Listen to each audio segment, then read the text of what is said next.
కనుక నా ప్రియమైనటువంటి దేవుని పిల్లలారా, ఇలాంటి వెర్రితనం అనేది మంచిది కాదు. వెర్రితనము జీవితాన్ని పాడు చేస్తుంది. వెర్రివాడు ఒక గుడ్డోడు, వెర్రివాడు బుద్ధి లేనివాడు, ఎర్రివాడు భక్తిహీనుడు, వెర్రివాడు చెడ్డ స్వభావం కలిగినటువంటి వాడని పరిశుద్ధ లేఖనము చెబుతుంది.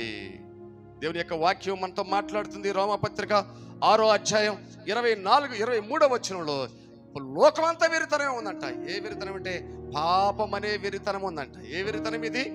ఏలయనగా పాపం వలన వచ్చు జీతము మరణము. చాలు. యెషయా గ్రంథం 59వ అధ్యాయం 2వ వచనం చదవండి. యెషయా గ్రంథం 59వ అధ్యాయం 2వ వచనం, మీ పాపములు ఆయన ముఖమును మీకు కనబరిచెను గనుక ఆయన ఆలకింపకున్నాడు అంటున్నాడు. ఏం చేసిందంట? ఎంత భయంకర పాపం అనే వెర్రితనం ఏం చేసిందంటే ఈరోజు దేవుని యొద్దకు మన ప్రార్థన వెళ్లకుండా చేసింది. తెలుసా నీకు ఆ విషయం? దేవుడు చూడకుండా చేస్తుంది వెర్రితనం. హవములో వచ్చినటువంటి ఆ వెర్రితనం చూడండి, సృష్టి మీద పాపం అనే వెర్రితనం వచ్చింది. వెర్రి ద్రాక్ష అనగా మరణకరమైన ద్రాక్ష, అంతే కదా? ఆమె చేసిన దాన్ని బట్టే కదా పాపం అనేది, మరణం అనేది లోకంలోకి వచ్చింది. కనుక ప్రియమైనటువంటి వారులారా, 6వదిగా కుండలో మరణం. ఏముంది? ఎక్కడుంది మరణం? కుండలో మరణం. ఇదే అసలు topic. Death in the pot. పాపం అనే మరణం. ఏ మరణం ఇది?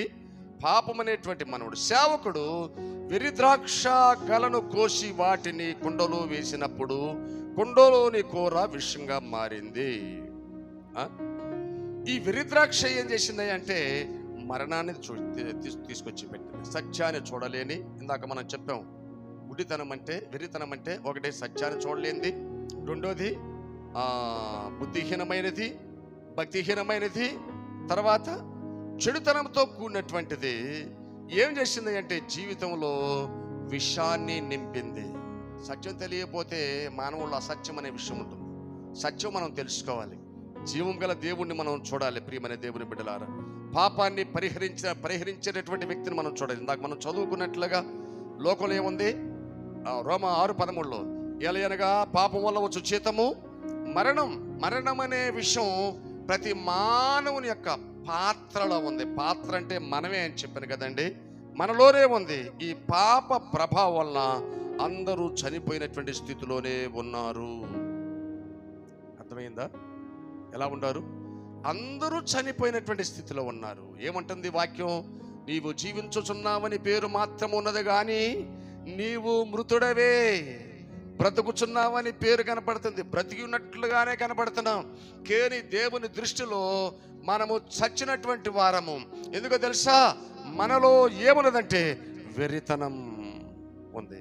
ఎఫెసీ పత్రిక 2వ అధ్యాయం 1వ వచనంలో వాక్యం ఇలా మాట్లాడుతుంది మనతో. తీసిన వాళ్ళు చదవండి. మీరు మీ అపరాధముల చేతను పాపముల చేతను చచ్చిన వారై ఉండగా. ఎలా చచ్చిపోయాడంట? ఎలా చచ్చిపోయాడంట? పాపం అనే వెర్రితనము, అపరాధం అనే వెర్రితనం, చచ్చినటువంటి వారుగా ఉన్నారంట. ఏం లేదు, పాపం అనేటువంటి విషయం మానవుల్లో ఉంది. ఒక ఆయన sin is an essential part. తప్పనిసరిగా ప్రతి మానవులు ఎక్కడో ఒక విధంగా పాపము కేంద్రీకృతమైందంట. అందుకనే ఎప్పటికప్పుడు దేవుని యొక్క వాక్యం ద్వారా మనం క్లీన్ చేసుకోవాలి. ఎలా ఉండాలంటే మన హృదయం డిస్టిల్ వాటర్ లాగా ఉండాలి. దేవుని యొక్క వాక్యం డిస్టిల్ వాటర్. వాక్యము ద్వారా శుద్ధి చేయబడాలి మనం కదండి. దావీదు చచ్చిపోయాడు. దావీదు అనేటువంటి కొండ విషపూరితమైంది, పూర్తిగా డెడ్ అయిపోయింది. అందుకని దేవుని పాదాల చెంత వచ్చి కన్నీరు కార్చి ఏమనంటే శుద్ధ హృదయము నాకు కలుగొచ్చి. ఎందుకంటే నా అంతరంగంలో విషం వచ్చింది. ఏ విషయం అంటే వ్యభిచారం అనేటువంటి కాంక్ష నాకు వచ్చింది. వ్యభిచరించాను. ఆ తర్వాత ధర్మశాస్త్రాన్ని మీరి ఒక వ్యక్తిని కదా చంపించాను, నరహత్య చేశాను. అయ్యో, నా హృదయము చెడిపోయింది. నా హృదయం నిండా, ఈ కుండ నిండా వెర్రితనం ఉంది. ఈ కుండలో ఇప్పుడు మరణం ఉంది. ప్రభువా,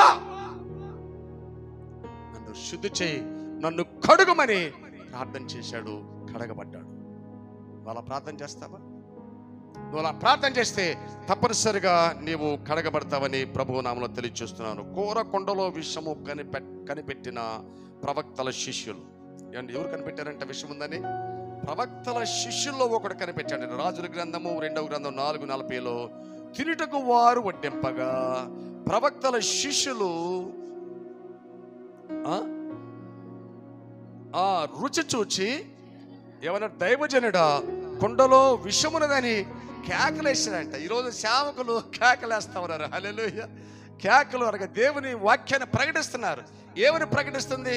రే, కుండలో విషమున్నది, మీ కుండలో పాపం అనే విషయాన్ని తొలగించుకోండి. ఆ విషయం మీ కుండలో ఉంటే మీ జీవితాలు పాడైపోతాయి, మీరు పాడైపోతారు, మీరు నరకాగ్ని పాలవుతారని ప్రవక్తలు శిష్యులు దేవుని సేవకులు కేకలు వేస్తున్నారు. కేకలు వింటున్నారే కానీ పాత్రలు కడగబడటం లేదు.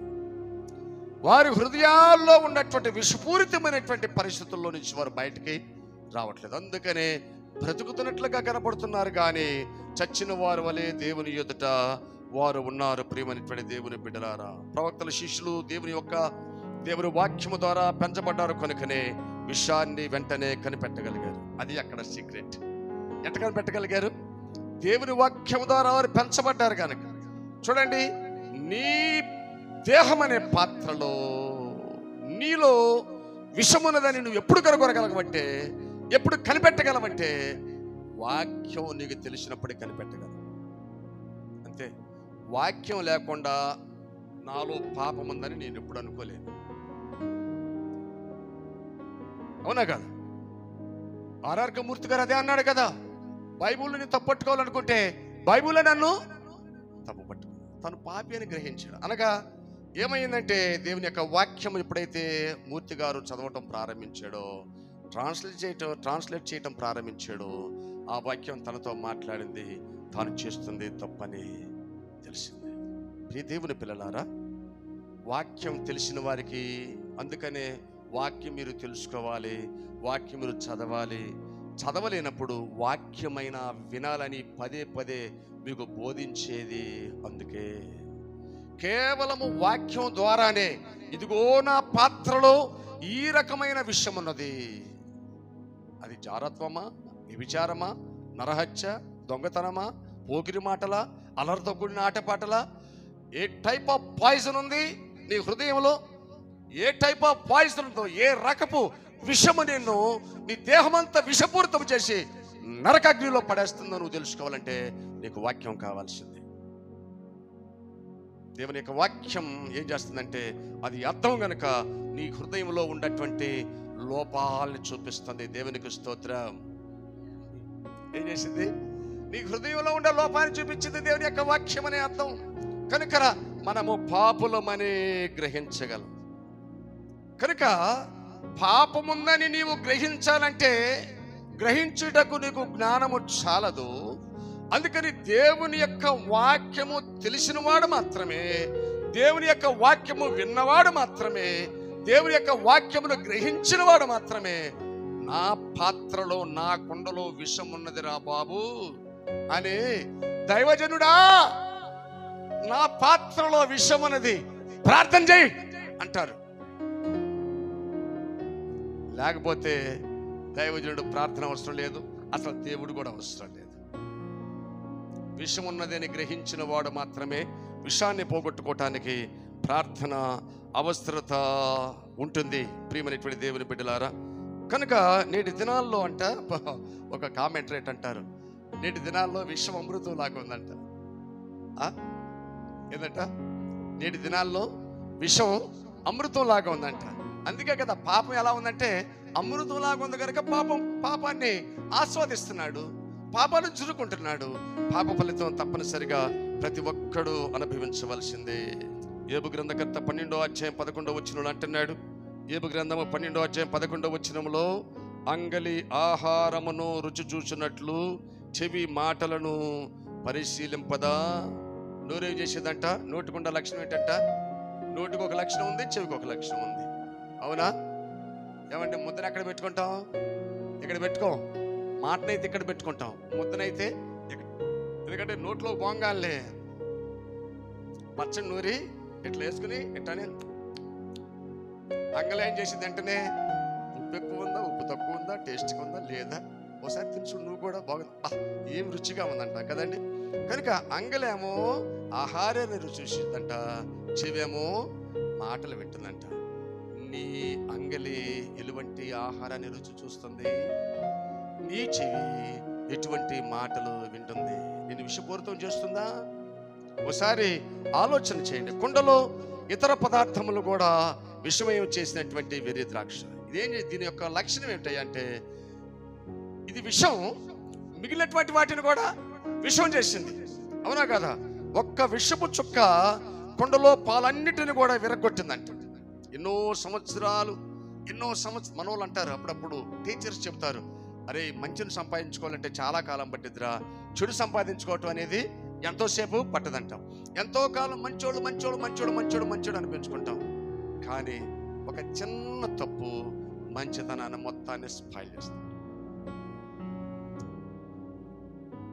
అవును కదా? చిన్న తప్పు. చాలా బాగా విశ్వాసంగా ఉండవు, బాగా ఎదుగుతున్నావు, బాగా వాక్యం చదువుతున్నావు, పాటలు పాడుతున్నావు, ఆరాధన చేస్తున్నావు, ఎక్కడో ఒక చిన్న పాపం నీ ప్రార్థనా జీవితం మొత్తాన్ని విషపూరితం చేసింది. జాగ్రత్త సుమా, పులిపిండి కొంచెమైనను, మనకు తెలుసు. ఆ కొరింథీ పత్రిక మొదటి పత్రిక 5:6 ఉంది. పులిపిండి కొంచెమేనంట, కొంచెం పులిపేనంట, మొత్తం కూడా పాడు చేసిందంట. ఏమండి, ప్రసంగ గ్రంథం 10వ అధ్యాయంలో ఒక మాట రాయబడింది, మొదటి వచనంలో, బుక్కావాని తైలములో, ఏ తైలం అది? బుక్కావాని తైలములో ఈగ అంత ఉంటుంది, ఈగ సైజ్ అంత ఈగబడిందంట. బుక్కావాని తైలములో చచ్చని ఈగ పడేయడం వలన ఏమైందంట, తైలమేమో మంచి వాసన రావాలి, బుక్కావాని సెంటి ఎట్లా ఉండాలి, మంచి వాసన రావాలి, దానిలో చచ్చి ఈగ పడిందంట. ఎంత తైలం పాడైపోయింది. చచ్చిన ఈగ పాపం, చచ్చిన ఈగ వెర్రి ద్రాక్ష. జాగ్రత్త సుమా, జీవితాలను నాశనం చేసుకోవద్దని ప్రభు నామములో తెలియజేస్తున్నాను. ఫైనల్గా పిండి, ఫ్లోర్ అన్నాడు. ఎవరి పిండి? ఇప్పుడు వరకు విషం కనబడింది పాత్రలో. ఏం కనబడింది? విషం కనబడింది. విషం ఉందని ఎవరు గ్రహించగలిగారు? వాక్యము తెలిసినటువంటి వ్యక్తి మాత్రమే విషం ఉందని గ్రహించగలిగాడు. మరి ఇంకొకళ్ళైతే దాన్ని తినేవాళ్ళు, అతను తిన్నాడని ఇంకొకరు తినేవాళ్ళు, స్మాష్, మొత్తం శిష్యులు, పనివారు అందరు చనిపోయేవాళ్ళు. దేవుని సేవకుల దగ్గర తర్ఫీదు పొంది ఆత్మీయ తండ్రిని పోలి నడుచుకుని దేవుని యొక్క వాక్య విలువలు తెలుసుకున్నటువంటి వ్యక్తి, దైవజనుడా ఇందులో విషం ఉంది అన్నాడు. ఆపండి, తినటం ఆపండి అన్నాడు. ప్రియమైనటువంటి వారులారా, ఎంత అద్భుతం అంటే ఇది! ఎలీషా ఆయన తీసుకున్న చర్య చాలా అద్భుతమైన చర్య తీసుకున్నాడు. ఏంటంటే, అవునా విషం ఉందా, కూర పారాయండి అల్లా. మనమైతే ఏం చేస్తాం? పారాయండి. అసలే కరువు, గిలగాల్లో కరువు, పొలంలో పోతే కూరాకులు దొరకల, ఆ ఉన్న కూర పారేస్తే మరి కూర ఏంది, ఏం చేయాలి? ఇంకొక విషయం చెప్పనా, దేవుడైన యెహోవా సృష్టిని చేసిన తర్వాత మానవుని బట్టి సృష్టి పడి పాపం ఎంటర్ అయిన తర్వాత దేవుడు ఇంకొక సృష్టి చేద్దాం అనుకున్నాడా? చెప్పండి, ఇంకొక సృష్టి చేద్దాం అనుకున్నాడా? నో, సృష్టి అదే. తర్వాత ఆ పాపానికి విరుగుడందో ఆయనే కనిపెట్టాడు. ఆ పాపానికి పాప మరణపు విరుగుడగు నా ప్రభుని అమృత రక్త సారము ప్రాణ భిక్షను పెట్టెను, మరి పగతుని ఓడించెనా. చాలా ఇష్టం మాట నాకు. ఎప్పుడు పాపం ఎంటర్ అయ్యిందో ఆయన ఇంకొక కొత్త సృష్టి చేయాలనుకోలేదు, కానీ ఆ పాపమును పరిహరించేటటువంటి కదా పరిశుద్ధుడైన తన తనయుండి ఆయన ఆనాడే నిర్ణయించాడు. చప్పట్లు కొట్టి ప్రభువును మహిమపరచండి. ఆ పిండి కూడా ఆయనే, గోధుమ గింజ ఆయనే, గోధుమ పిండి ఆయనే. ఆయన పిండి ఎందుకు అయ్యాడయ్యా అంటే నీ కొరకు పిండబడ్డాడు. ప్రేతోర్యం అనేటువంటి రాజమందిరములో 1 తక్కువ 30 దెబ్బల ద్వారా ఆయన పిండపడ్డాడు. కొరడా దెబ్బల ద్వారా, బల్లెపు పోట్ల ద్వారా, ఉమ్మి ద్వారా, అవమానాల ద్వారా, నిందల ద్వారా, పరిహాసము ద్వారా ఆయన పిండపడ్డాడు. తెలుసా నీకు? ఆయన నీ కొరకు పిండి చేయబడ్డాడు. ఎందుకు పిండి చేయబడ్డాడో తెలుసా? నీలో ఉన్నటువంటి విషపూరితమైనటువంటి పాపాన్ని బయటికి తీసుకురావడానికి, నిన్ను స్వస్థపరచడానికి ఆయన పొందిన గాయముల ద్వారా, ఆయన పొందిన దెబ్బల చేత మనకి స్వస్థత. అనగా ఆయన పిండి అవ్వటం అనేది లోకానికి స్వస్థత. హల్లెలూయా. ఆ పిండి యేసు ప్రభువారే. పాత్రను మార్చాల్సిన అవసరం లేదు, కొత్త అవసరం లేదు, కొత్త ఆదాం అవసరం లేదు, కొత్త సూర్యుడు అవసరం లేదు, కొత్త చంద్రుడు అవసరం లేదు, కొత్త జ్యోతులు అవసరం లేదు, క్రొత్త యోధుని అవసరం లేదు, క్రొత్త భూమి అవసరం లేదు, క్రొత్త నదులు ఎడారిలో ఇక అందమైన సుందరమైన ఈ సృష్టి అవసరం లేదు. అదే సృష్టి, అదే మనుషులు. చూసావా? దేవుని పిల్లలకి దేవుని ఆలోచనలు వస్తాయి, దేవుని నిర్ణయాలు దేవుని పిల్లలు తీసుకుంటారు. తండ్రి అయిన దేవుడు వెంటనే ఎలాగా నిర్ణయం తీసుకున్నాడో, ఇక్కడ ఎలీషా కూడా సడన్గా ఒక నిర్ణయం తీసుకున్నాడు. ఏం పర్వాలేదండి, దాన్ని అలాగే ఉంచండి, అలాగే ఉంచాలి. ఇదిగో పిండిస్తున్నాను, దానిలో వేయండి. ఏం జరిగింది అక్కడ? ఏం జరిగింది? ఒక అద్భుతం జరిగింది. ప్రియమైనటువంటి దేవుని పిల్లలారా, ఎంత అద్భుతం అంటే అది మధురమైందంట. చాలా మధురమైంది, బ్రతికించేటటువంటి. రండి, ఎఫెసీ పత్రిక 2వ అధ్యాయము 4-5 వచనాలు చదవండి ఒకసారి. ఎఫెసీ పత్రిక 2వ అధ్యాయము 4-5 వచనాలు. అయినను దేవుడు కరుణా సంపన్నుడయుండి మనము మన అపరాధముల చేత చచ్చిన వారమైండినప్పుడు సైతము, చూసారా, కుండలో మరణం ఉన్నప్పుడు అని దాని భావం. ఏం చేశారంట? మన అపరాధముల చేత మనం చచ్చినోళ్ళలాగా ఉన్నారంట. అంటే మనలో మరణం ఉంది. అప్పుడు ఏం చేశాడు దేవుడు? తన మహా అపరాధములు చేశాడు. చచ్చిన వారం అయినప్పుడు సైతము మన ఎడల చూపిన మహా ప్రేమ చేతను మనలను క్రీస్తుతో కూడా బ్రతికించను. కృపచేత మీరు రక్షింపబడ్డారు. చప్పట్లు కొట్టండి. కృపచేత మీరు రక్షింపబడ్డారు. చెప్పండి, కృపచేత నేను రక్షింపబడ్డాను. చెప్పండి, కృపచేత నేను రక్షింపబడ్డా, కృపచేత నేను రక్షింపబడ్డా. కృప అనేటువంటి పిండి ద్వారా నేను రక్షింపబడ్డా. కృప అనేటువంటి పిండి నా విషపూరితమైనటువంటి పాత్రలకు రావటం వలన నాలో ఉన్నటువంటి వెర్రంతా పోయింది, నాలో ఉన్న పాపం అంతా పోయింది కదా. పలేనంత సంతోషం ఎప్పుడు వచ్చిందంట? తన మనోనేత్రములు తెరవబడినప్పుడు. అంధకారం అనే వెరితనము పోయింది ఎప్పుడంటే యేసుక్రీస్తు ప్రభువారు ఆ వ్యక్తి జీవితంలోకి వచ్చినప్పుడు. ప్రియమైనటువంటి దేవుని పిల్లలారా, కనుక కృపచేత యేసుక్రీస్తు పెండబడుట ద్వారా మనకి రక్షణ వచ్చింది. ఇప్పుడు అంటున్నాడు వడ్డింపమంటున్నాడు కదండి కదా. అక్కడ చూసినట్లయితే 41వ వచనంలో నేను చదువుతున్నాను. అతడు పిండి కొంత తెమ్మనెను. అందరు తీయండి, బైబిల్ తీయండి, నేను చదువుతాను, మీరు చదవద్దు. 41వ వచనం. అతడు పిండి కొంత తెమ్మనెను. వారు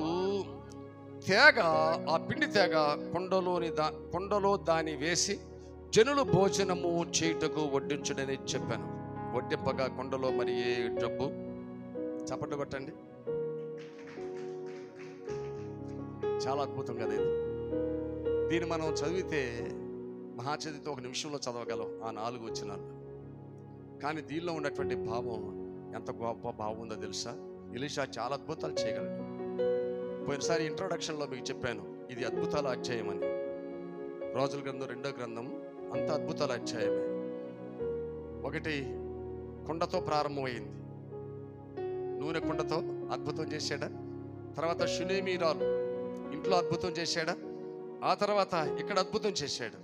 మరొక విషయం ఏంటంటే 42వ వచనంలో చూసినట్లయితే, మరి ఒకడు బయల్షాలిషా నుండి మొదటి పంట బాపతు యవల పిండితో చేయబడిన 20 రొట్టెలను, క్రొత్త గోధుమ వెన్నులను కొన్ని పండ్లను తీసుకుని వచ్చి దైవజనుడైన అతనికి కానుకగా ఇగా అతడు జనులు భోజనము చేయుటకు దానిని వడ్డించమన్నాడంట. ఏమన్నాడంట? చిన్న ఆహారం తెచ్చాడు. ఇది ఎట్లా నేను చదువుతున్నప్పుడు నాకు అనిపించింది, యేసు ప్రభువారు 5 రొట్టెలు 2 చిన్న చేపలు ఆశీర్వదించినట్లుగా. నిజంగా చదువుతున్నప్పుడు ఎలీషా భక్తుడి యొక్క క్యారెక్టర్, ఆయన భావాలన్నీ కూడా యేసు ప్రభు వారి యొక్క భావాలు నాకు కనపడ్డాయి. యేసు ప్రభు తన పిల్లల ద్వారా కూడా తాను ఏం చేయగలడో ఆయన పిల్లల ద్వారా కూడా చేయించాడు. దేవునికి స్తోత్రం. ప్రియులారా, వడ్డించమంటున్నాడంట. పనివారు ఏమంటున్నారంట, ఎక్కడ సరిపోయిందయ్యా, ఏమంటున్నారంట, ఇంతమందికి ఆహారం ఎలా సరిపోయింది అంటున్నారంట. చూడండి, నేను చదువుతాను, మీరు చదవద్దండి. అయితే అతని పనివాడు 100 మందికి వడ్డించుటకు ఇవి ఎంతవని చెప్పగా ఎలీషా అంటున్నాడు, అతడు వారు తినగా మిగులునని యెహోవా సెలవిచ్చుచున్నాడు. మాట్లాడింది ఎవరు? ఎలీషానా? అంటే ఇప్పుడు ఏం చేసాడు ఈయన? పనివాడు అంటున్నాడు, అయ్యా 100 మందికి పెట్టాలి, ఏం చేయాలంటే ఎవరి మీద ఆధారపడ్డాడు? పెట్టేసాయి, 100 మంది తిన్నా కూడా మిగులుతాయి. అందరు తిన్నారంట, 5,000 మంది పురుషులు తిన్నారంట, స్త్రీలు లెక్క లేదు. అంతా తినగా 12 గంపలు మిగిలింది. ఈయన కూడా అంటున్నాడు, నువ్వు పెట్టేసేయండి, మీరు ఇంకా తినగా మిగులుతాయి చూడండి. అవిశ్వాసంతో అంటారేంటి? దైవజనుడు చెప్పాడంటే జరిగిద్దంతే. దైవజనుడు మాట కదా అది, అతను దేవుని యొద్ద దగ్గర తీసుకున్నాడు. ఆ మాట దేవుని యొద్ద నుంచి తీసుకుని ఆయన చెప్పాడు, అందరు తినగా ఇంకా కొంత మిగిలిందంట. కనుక ఈ అధ్యాయం అంతా కూడా చాలా అద్భుతాలు మనం చూస్తాం. ప్రియ దేవుని పిల్లలారా, ఈ పాఠంలో ఈరోజు రెండు పార్ట్లుగా ఈ స్వార్థ మనం విన్నాం. Part 1, part 2. రెండో పార్ట్లోకి వచ్చేటప్పటికి పాపకొండలోకి ఎవరు వచ్చారు? యేసు ప్రభు వచ్చాడు. ఎవరు వచ్చారు? యేసు ప్రభు. తంచబడినటువంటి యేసు ప్రభు పాపపు కొండలోకి వచ్చాడు, మన జీవితంలోకి రావాలి. నీ రక్త ప్రభావమున నారోత హృదయ బోనో, నీ రక్త ప్రభావమున నారోత హృదయంబును పవిత్ర పరచుము తండ్రి, ప్రతి పాపమును కడిగి పవిత్ర పరచుము తండ్రి, ప్రతి పాపమును కడిగి. అలాగా మీరు కడగబడి పరిశుద్ధమైన కొండలుగా ఉండటానికి పరిశుద్ధాత్మ దేవుడు మెండైన కృపను అనుగ్రహించును గాక.